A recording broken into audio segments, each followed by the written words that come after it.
मोदी सरकार द्वारा Rafale deal में भ्रष्टाचार, रिश्वत और मिलीभगत को दफनाने के लिए एक ऑपरेशन कवर अप चल रहा है और वो फिर से उजागर भी हो रहा है।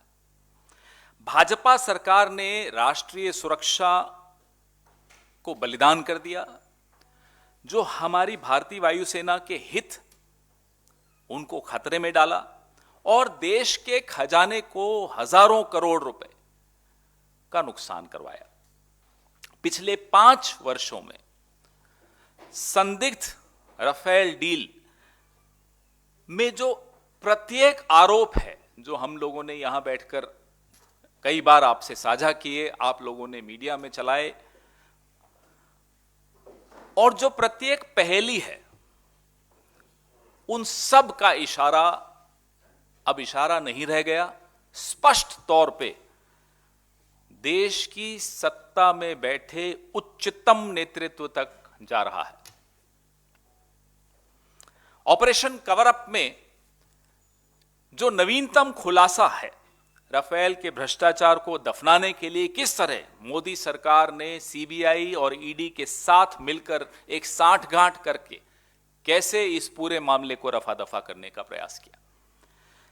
4 अक्टूबर 2018 को, महत्वपूर्ण दिनांक, 4 अक्टूबर 2018 को भारतीय जनता पार्टी के 2 पूर्व मंत्री यशवंत सिन्हा, अरुण शौरी जी और एक वरिष्ठ वकील ने राफेल सौदे में बड़े पैमाने पर भ्रष्टाचार का हवाला देते हुए उस वक्त के सीबीआई के निदेशक को अपना पूरा हलफनामा, शिकायत का पुलिंदा एक फाइल सौंपी।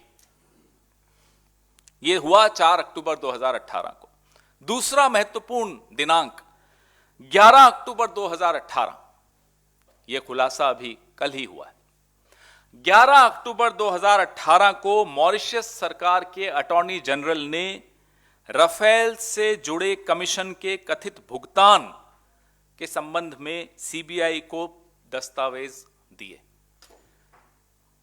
11 अक्टूबर 2018 को अटॉर्नी जनरल मॉरिशस के सीबीआई को पूरा एक फाइल सौंपते हैं और 23 अक्टूबर 2018 को प्रधानमंत्री की अगुवाई वाली एक समिति सीबीआई के निदेशक आलोक वर्मा को मध्य रात्रि में तख्ता पलट करके हटा देती। देखिए कितना रोचक ये संयोग है, प्रयोग है, जो भी है आपके सामने है। 4 अक्टूबर को शिकायत होती है राफेल पे। 11 अक्टूबर को मॉरिशस के अटॉर्नी जनरल एक और फाइल देते हैं राफेल से के जो मिडिल मैन है उसके ऊपर। लेकिन 23 अक्टूबर तक कोई इंक्वायरी नहीं ऑर्डर होती। बजाय इंक्वायरी ऑर्डर होने के तख्ता पलट हो जाता है सीबीआई में। सीबीआई में आधी रात को रेड होती है, सरकार खुद रेड कर रही सीबीआई में। आलोक वर्मा को हटाया जाता है और अपने चहेते नागेश्वर राव को सीबीआई का निदेशक बना दिया जाता है। यह प्रधानमंत्री की अगुवाई वाली समिति करती है, कोई और नहीं करता। प्रधानमंत्री स्वयं यह काम कर रहे हैं। मोदी सरकार और सीबीआई ने पिछले 36 महीने में, यह तो हुआ जी 2018 तक की बात, 2018 से शुरू करिए और आज नवंबर की 9 तारीख 2021 में हम बैठे हैं, तो 36 महीने में कमीशन और भ्रष्टाचार के सबूतों पर कोई कार्रवाई क्यों नहीं की? इस मामले को क्यों दफनाया गया? मोदी सरकार ने मध्य रात्रि जो तख्ता पलट सीबीआई में करके प्रमुख को हटाया था, वो क्यों हटाया? उस निर्णय के राफेल से क्या संबंध है? राफेल घोटाला सिर्फ कोई 60-65 करोड़ रुपए के रिश्वत का घोटाला नहीं है, सिर्फ उतना ही मुद्दा नहीं है। यह इस देश का सबसे बड़ा रक्षा सौदा है और इसलिए कह रहे हैं हम, सबसे बड़ा रक्षा घोटाला है।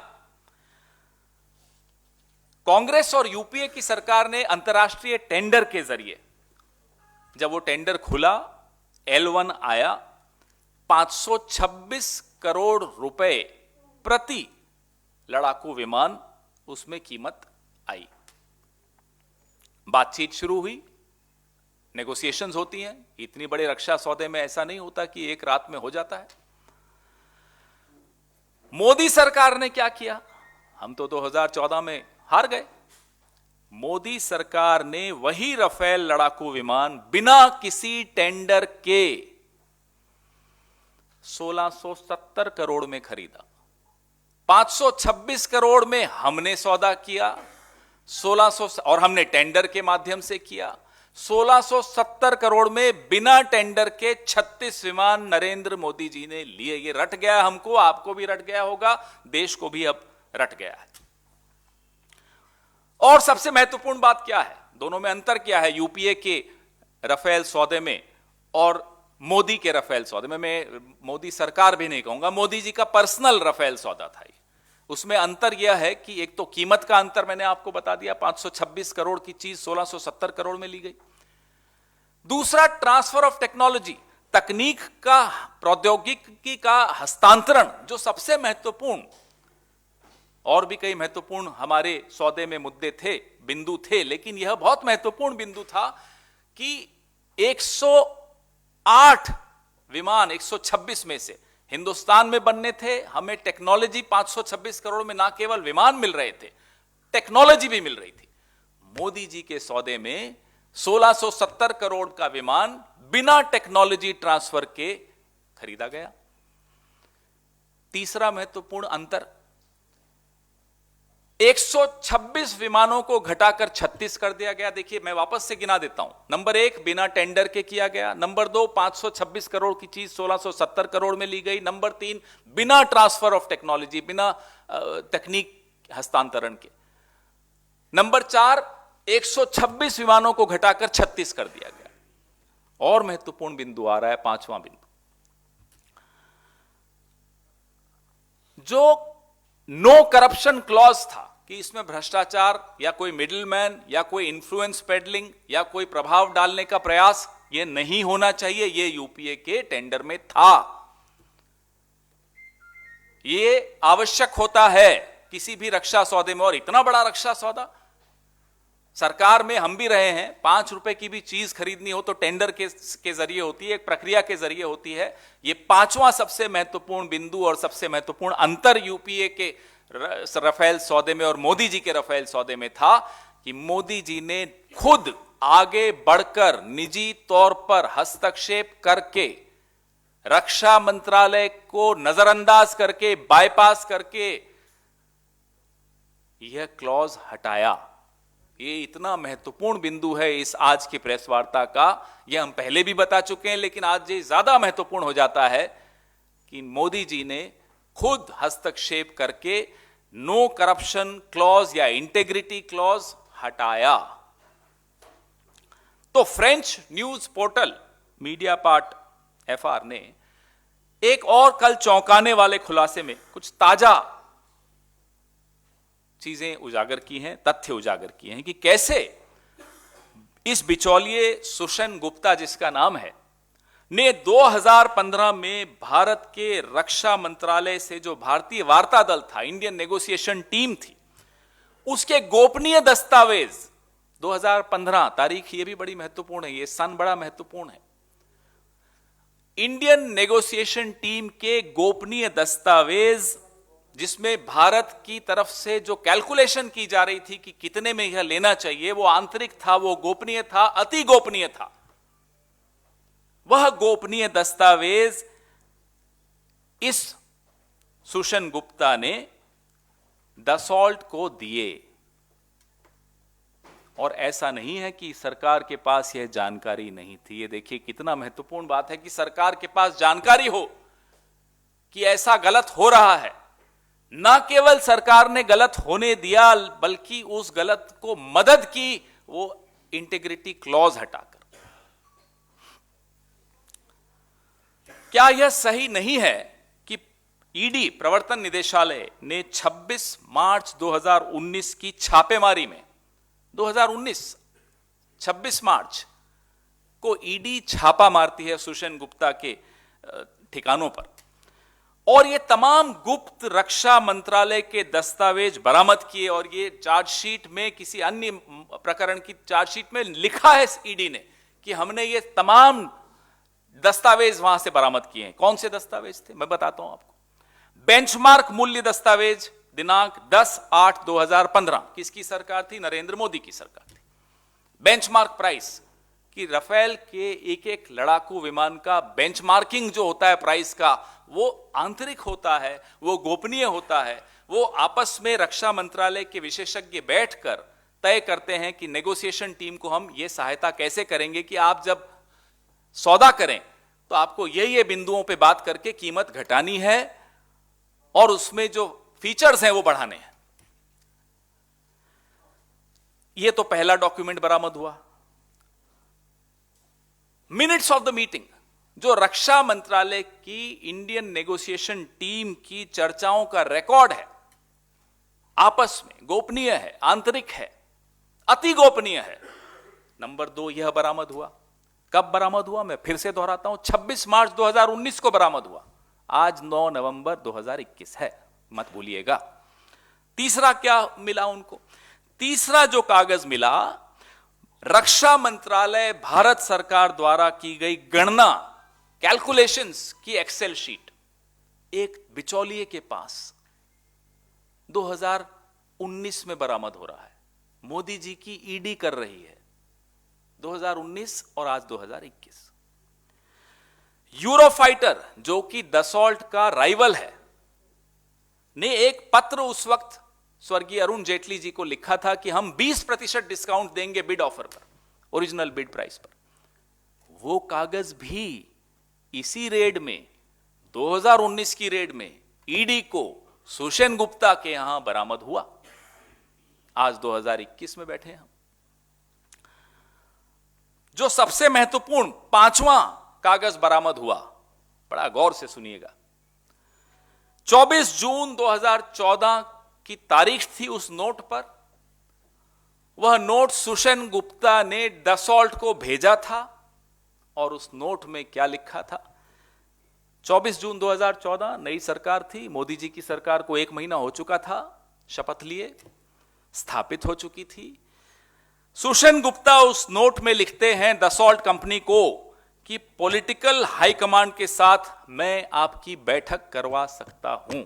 यह भी बरामद हुआ ईडी को। ये 5 कागज जो बरामद हुए, 1200 कागज हैं, लेकिन मैं इन 5 का जिक्र कर रहा हूं। यह 5 कागज जो बरामद हुए, उसको लेकर सरकार 26 मार्च 2019 से 9 नवंबर 2021 तक क्यों बैठी रही?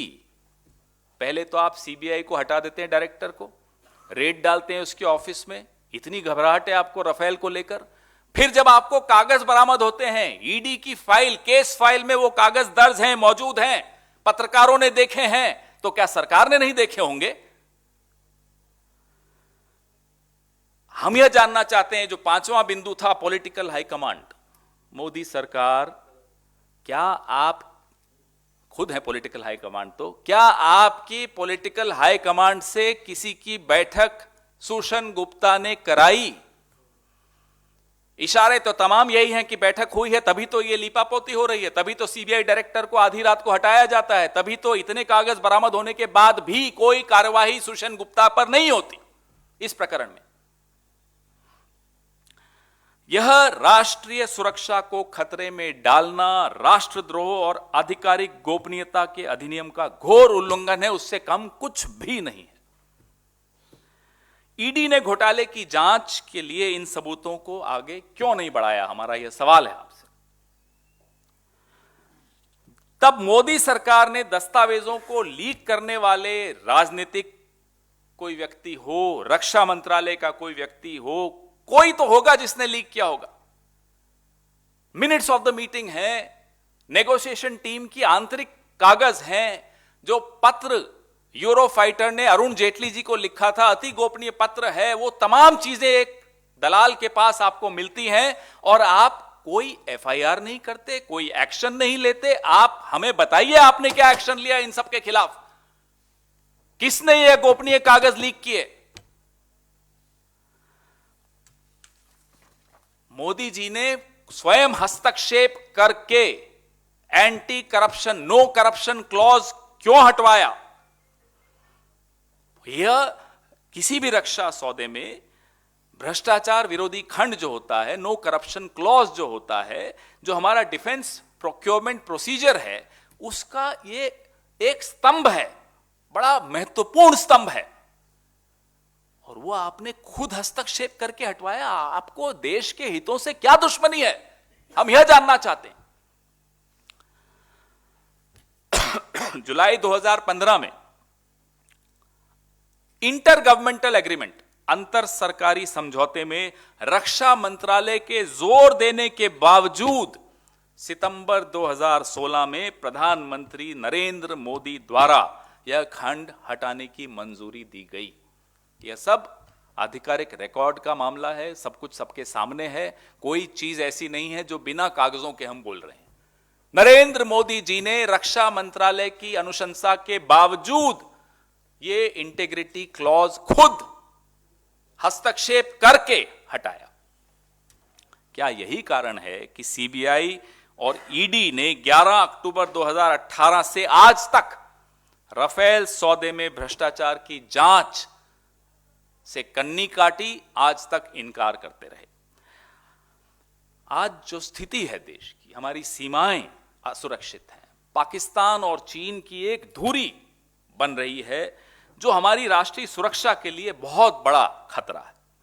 एलएसी के पार बुनियादी ढांचे का निर्माण, नई हवाई पट्टियों का निर्माण, मिसाइल आदि जो चीन कर रहा है, वो एक गंभीर चिंता का विषय है। इस संदर्भ में हम प्रधानमंत्री जी से यह भी जानना चाहते हैं कि उन्होंने भारतीय वायुसेना से परामर्श किए बिना लड़ाकू विमानों की संख्या 126 से घटाकर 36 कैसे व क्यों की?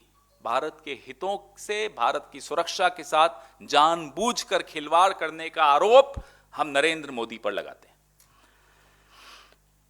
उन्होंने भारत में प्रौद्योगिकी हस्तांतरण, ट्रांसफर ऑफ टेक्नोलॉजी, जो एचएएल द्वारा राफेल का निर्माण होना था, उससे इनकार क्यों किया?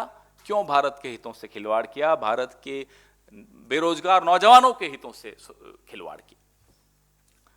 भ्रष्टाचार विरोधी खंड को नरेंद्र मोदी ने स्वयं हस्तक्षेप करके क्यों निरस्त किया, जो कि रक्षा खरीद प्रक्रिया के अनुसार किसी भी निविदा के लिए बहुत ज्यादा आवश्यक है। राफेल घोटाले में अपनी स्वयं की भूमिका की जांच के आदेश न देकर उन्होंने सुषेण गुप्ता की पूरी सहायता की, यह हमारा तथ्यों के साथ आरोप है। तो मैं थोड़ा सा अंग्रेजी में भी बोल देता हूं, उसके बाद आपके सवालों का।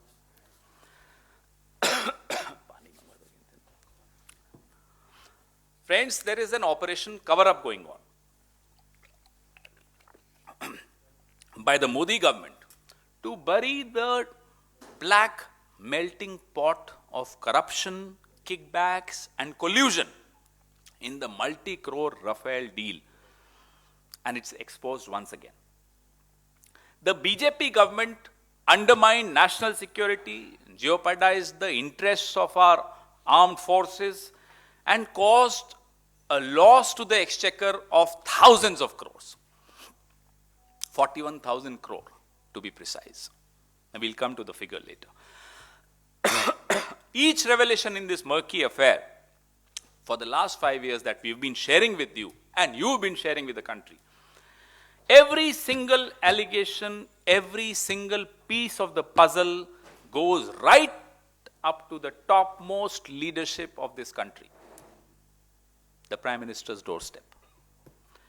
The latest revelations in Operation Cover-Up reveal the dubious nexus between Narendra Modi's government, CBI and ED, all of them, to bury the Rafael corruption.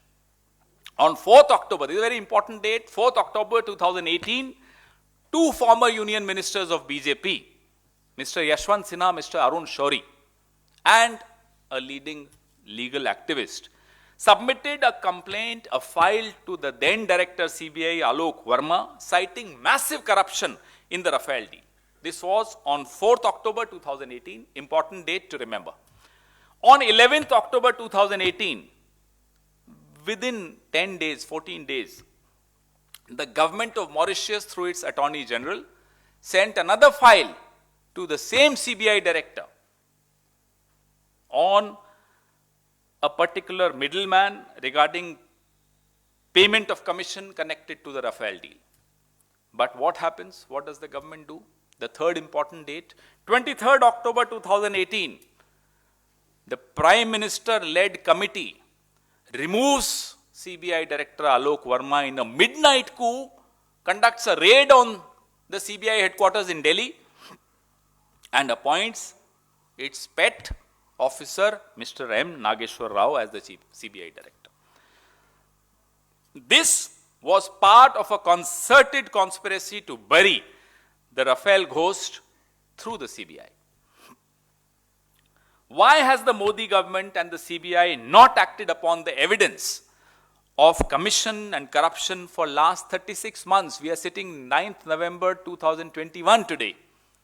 What we are talking about is 11th October 2018. 36 months, no action, no FIR, no inquiry against this middleman called Sushen Gupta, on which we'll come later. The Rafale scam is not just a so-called 60 to 80 crore rupees commission payment. It is much more than that. It's the biggest defense deal of the country. It's the biggest defense scam of the country in the history of free India. The Congress UPA government had negotiated purchase of one Rafale fighter, including transfer of technology, mind you, for 526 crore rupees through an international bid. Dassault was L1, mind you. Then, of course, once a company gets qualified, then negotiations start on adding new features, bringing the price down. This is the way governments operate. This is the way governments procure. So, 526 crore per aircraft, 126 aircrafts with transfer of technology, 18 aircrafts in a flyaway condition ready-made from Dassault, 108 to be manufactured in India with transfer of technology just for 526 crore. What does Mr. Modi do? I won't say Modi government because this was done personally by Mr. Modi. So why blame his government? Why blame the then Defense Minister, Mr. Parikar? Let's focus on Mr. Modi's role. Mr. Modi goes to France, announces the off-the-shelf purchase of 36 aircrafts. How much were we getting? 126 aircrafts, because that's what the Indian Air Force wanted. Mr. Modi goes without any tender, number one, without any tender, goes and says, I'll buy 36 aircrafts. Number two, reduces the number of aircrafts from 126 to 36. 526 crore per aircraft with transfer of technology we were buying. Mr. Modi goes and buys it for 1670 crores per aircraft without transfer of technology. Number three, these are the differences between our deal and his deal. Number four, Mr. Modi personally intervenes, bypasses, overrules the defense ministry and removes the integrity clause, the no corruption clause, which is the mandatory prerequisite in any defense deal as per the defense procurement procedure. Mr. Modi's personal intervention, all this is a matter of record. No fiction, everything is a fact from the files in public domain. Four differences between the UPA Rafale deal and Mr. Modi's personal Rafale deal. HAL is out, Anil Ambani is in. This is the fifth difference. We were bringing HAL, a PSU, a Navratna company, as the offset partner. Mr. Modi goes with Anil Ambani on the same flight, changes everything. Five differences, major differences. Sixth difference, I forgot to mention it in Hindi. Sixth difference, you remove the sovereign guarantee clause. Very important. The sovereign guarantee clause, which was a part of the UPA deal, gets replaced by a letter of comfort. The law ministry opposes it on file, not once, but twice. Mr. Modi intervenes, overrules, approves of whatever the French want. Now we want to ask, first we want to inform you, on 26th March 2019, the Enforcement Directorate raided this particular middleman on some other matter, on some other deal, this middleman called Sushan Gupta. 26th March 2019. What do they recover? Very important 5 documents. 1200 documents, but let's mention these 5 documents which are relevant to this press conference and to this story. The benchmark price document dated 10th August 2015 on Rafale. What is the benchmark price document? Where the Indian negotiation team is benchmarking the price per aircraft of these 36 aircrafts which the Prime Minister went and unilaterally bought.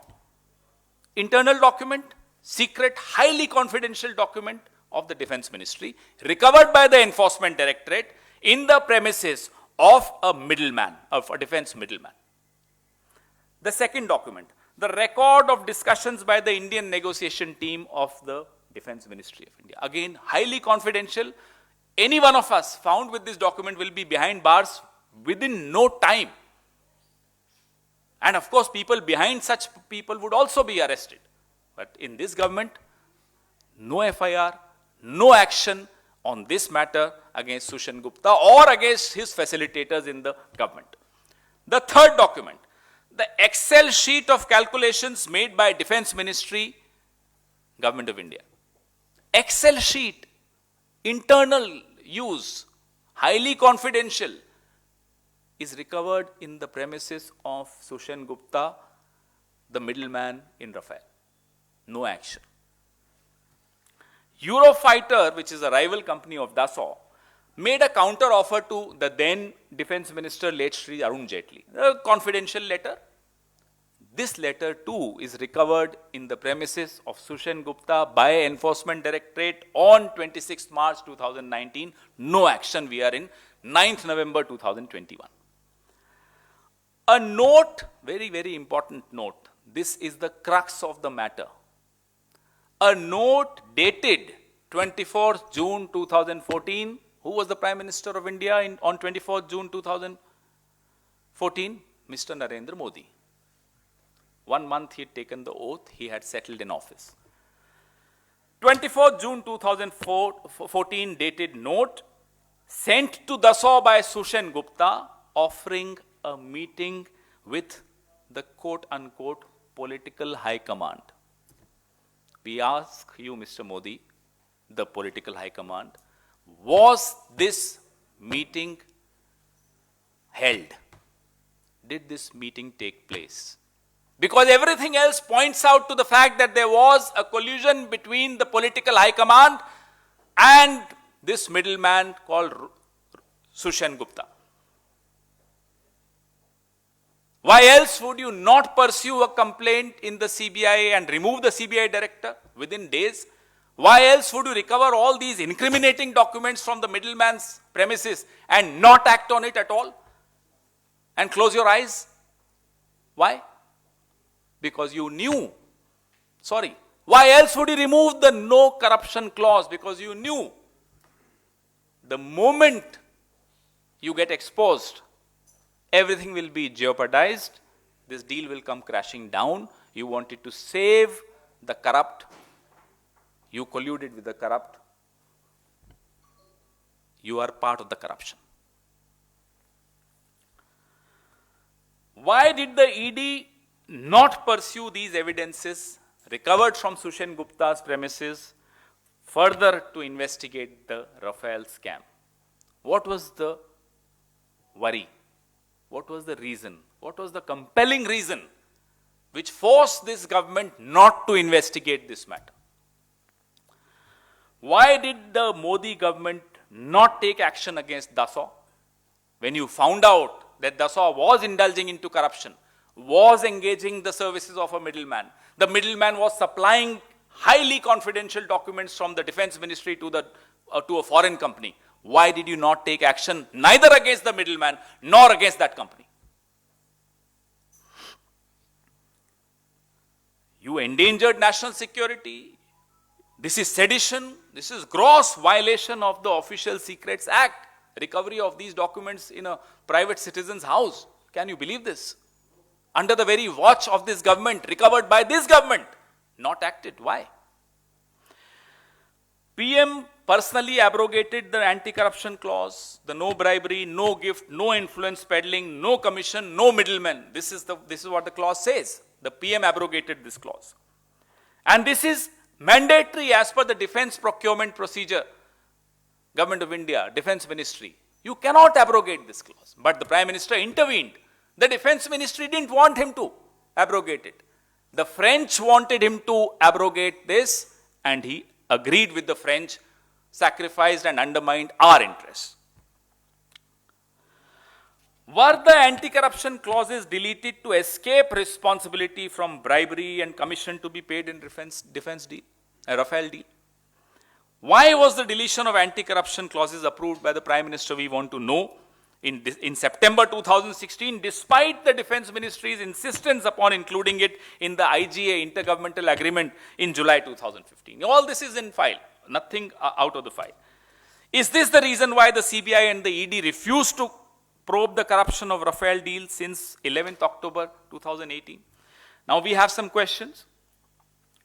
Why did the Prime Minister, without consulting the Indian Air Force, reduce the numbers of aircraft from 126 to 36? Why did he deny transfer of technology which was coming to India and manufactured in India by HAL? Why did he abrogate the integrity clauses? Why did he protect, very important, why did he protect Sushen Gupta by not ordering investigation into his role in the Rafale scam, instead by removing Alok Verma? The Modi deal was not for 526 crore per aircraft, but for 1670 crore minus transfer of technology. Can you believe this? And most important, the Modi deal saw Mr. Modi personally intervening and removing the no corruption clause. Who does it help? Who does it save? What does it prove? It's right there in front of your eyes. To say that these are dates when the government, Congress government was in power. Did the deal get fructified during Congress? No, it did not. It got fructified under Mr. Modi. The documents recovered by ED in the premises of Sushen Gupta have all the dates there. Why is the BJP ignoring those very important dates where the Indian negotiation team's internal calculations, highly confidential documents are recovered in the house of Sushen Gupta, and the Modi government is quiet? And the BJP is not speaking about these dates. We are shocked. What about the other document? A very, very confidential correspondence between Eurofighter and Mr. Jaitley, late Mr. Jaitley, who was then defense minister. What else can be more sensitive information than this? Price sensitive information is recovered at Sushen Gupta's house. Internal correspondence is recovered at Sushen Gupta's house. All this is recovered on 2019, and a very important note is recovered wherein he says in 2014, June 24th, that he is in a position to organize a meeting between the political high command of the new leadership with Dassault company. Why is the BJP quiet on these dates? When the murder was committed under your regime, 302 will be imposed also on you, because you committed the murder. You can't say that 302 should be imposed on Congress. The murder didn't happen during the Congress regime. The murder happened today. Whose government is it today? It's Mr. Narendra Modi. So it's a stupid question by BJP when they talk about those dates and not talk about the dates which are mentioned on the sensitive documents recovered in Sushen Gupta's house. Why are they quiet for the last 36 months? No action, no FIR, no inquiry. Why?